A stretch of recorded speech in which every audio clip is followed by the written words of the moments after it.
आज बात करते हैं हम फंडामेंटल ऑफ एग्रोनॉमी की सिलेबस जो आपको इन 6 महीनों में पढ़ना है।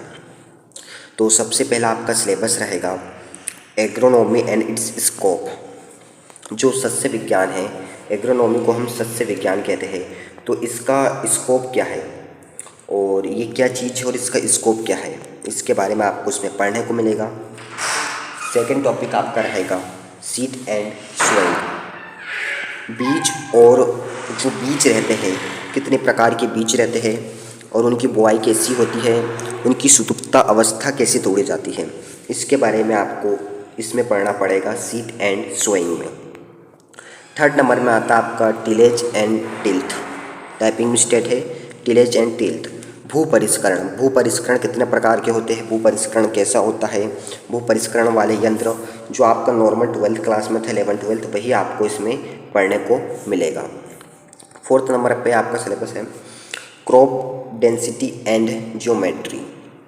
ये आपके जो क्रॉप के डेंसिटी है, घनत्व, इनके बारे में आपको पढ़ने को मिलेगा आपके 1 वीक में। जैसे कि आपको पता है फर्स्ट सेम में आपका एग्रोनॉमी ही एक ऐसा सब्जेक्ट है जिसकी सबसे ज़्यादा क्लासेस आपकी होगी। फिफ्थ नंबर का आपका क्रॉप न्यूट्रिशन।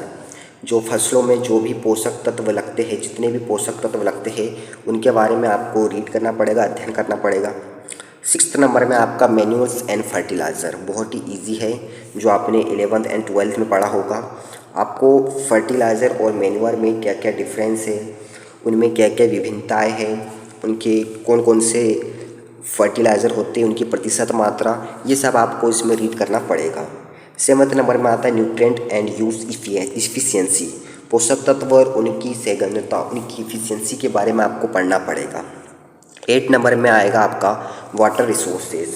जो जल के जितने भी स्रोत हैं, कितने % वाटर किसके द्वारा किया जाता है, किसके द्वारा कितने % वाटर इरीगेट किया जाता है, सर्वाधिक वाटर रिसोर्सेज कहाँ हैं, ये सब आपको इसमें पढ़ने को मिलेगा। 9th नंबर में आपका सॉइल प्लांट वाटर रिलेशनशिप। मतलब कि जो मृदा है, पौधे हैं और पानी, इनके बीच के संबंध, इनके बीच की साझेदारी को आपको इसमें पढ़ने को मिलेगा। 10th नंबर में है क्रॉप वाटर रिक्वायरमेंट।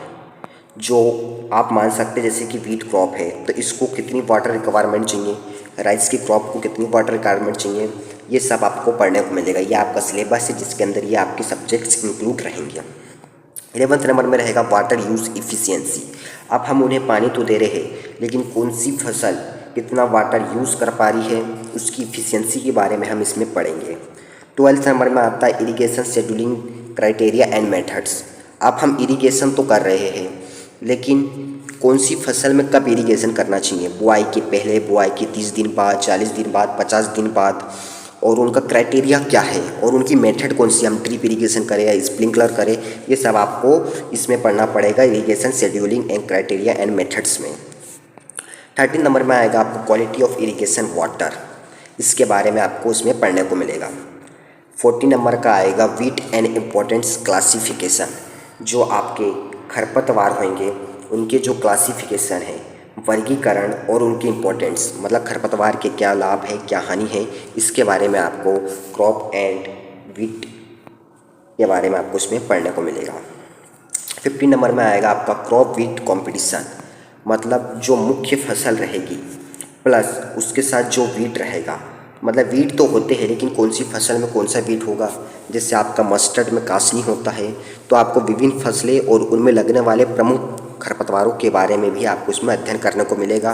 वो कितने % कंपटीशन करता है, कौन सी फसल में अगर कौन सा खरपतवार है तो कितनी उपज प्रभावित करेगा, ये सब आपको इसमें पढ़ने को मिलेगा। 16 नंबर का है आपका concept of weed management principle and methods. पढ़ने से ऐसा लग रहा है कि बहुत लार्ज लेवल का, लेकिन बहुत सरल है। कॉन्सेप्ट एंड वीट्स मतलब खरपतवार जो होते हैं उनका मैनेजमेंट हम कैसे करें, उसके जो सिद्धांत और विधि, उसके बारे में हमको पढ़ना पड़ेगा। भौतिक सिद्धांत है, हम हाथ से उचका सकते हैं, रासायनिक खरपतवार, रासायनिक शाकनाशियों का प्रयोग कर सकते हैं, तो ये सब आपको इसमें पढ़ने को मिलेगा। ये मैं आपको एग्रोनॉमी के आपके सिलेबस बता रहा हूँ। लगभग 19-20 सिलेबस है इसका। अगर आपने रीड कर लिए, इसी से बाहर कुछ नहीं जाएगा। अगर आप बोलो इंपॉर्टेंट टॉपिक्स पे, तो भी मैं जो कुछ चुनिंदा टॉपिक्स है उसके ऊपर भी वीडियो बनाऊँगा। 70 नंबर का आपका growth and development of crop factors, growthing and development. जो पौधे रहते हैं उनको उनके जो फैक्टर्स है और उनकी जो ग्रोथ है और उनके जो डेवलपमेंट है, विकास, उसके बारे में आपको इसमें पढ़ने को मिलेगा। 18 नंबर में आता है आपका crop rotation and it principle. ये आपका बहुत ही इंपॉर्टेंट है, ये आपका 11th में था, जिसे हम हिंदी में बोलते हैं फसल का रोटेशन। मतलब आपने खरीफ में कौन सी फसल लगाए, जायद में कौन सी लगाए, कौन सी फसल हमें बदल बदल कर लगाना चाहिए, क्रॉप का रोटेशन करना चाहिए, जिससे खरपतवार और आपकी जो खाद उर्वरक है इन सब की बचत होती है, मृदा की जो भौतिक शक्ति है वो बढ़ती है। ये आपके 11th क्लास में था, बहुत ही सरल है, बहुत से कॉम्पिटिटिव एग्जाम में ये पूछा भी जाता है। 90 नंबर का आपका आता है harvesting and threshing of crop.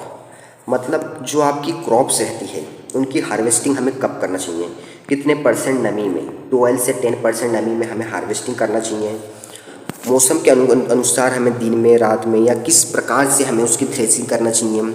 OSI हो गई, विनोइंग हो गई, जो आप फसलों का थ्रेसिंग करते हैं उसमें से भूसा अलग करना, कितनी नमी में करना चाहिए, किस अवस्था में करना चाहिए, ये सब आपको harvesting and threshing of crops, इसमें आपको ये सब पढ़ने को मिलेगा।